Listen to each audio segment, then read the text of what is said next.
ગુજરાતમાં વીજળીના કડાકા ભડાકા સાથે ધોધમાર વરસાદ ખાબક્યો છે। ત્યારે ગઈકાલે ગુજરાતમાં એક જ દિવસે વીજળી પડવાથી કુલ 7 લોકોના મોત નીપજ્યા છે। રાત્રે વીજળીના કડાકા ભડાકા સાથે વરસાદ વરસ્યો છે। તો રાજકોટમાં 3.5 ઇંચ અને ગોંડલમાં 4 ઇંચ વરસાદ ખાબક્યો છે।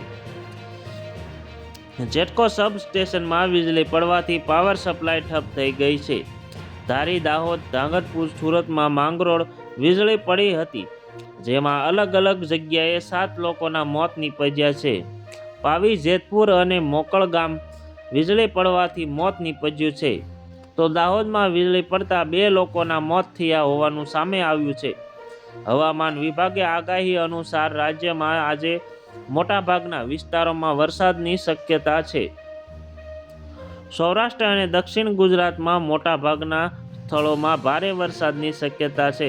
સૌરાષ્ટ્ર અને દક્ષિણ ગુજરાતમાં હળવાથી મધ્ય વરસાદની શક્યતા વ્યક્ત કરવામાં આવી છે, જ્યારે ઉત્તર ગુજરાતમાં અને કચ્છમાં ઘણા સ્થળોએ પણ વરસાદ પડી શકે છે।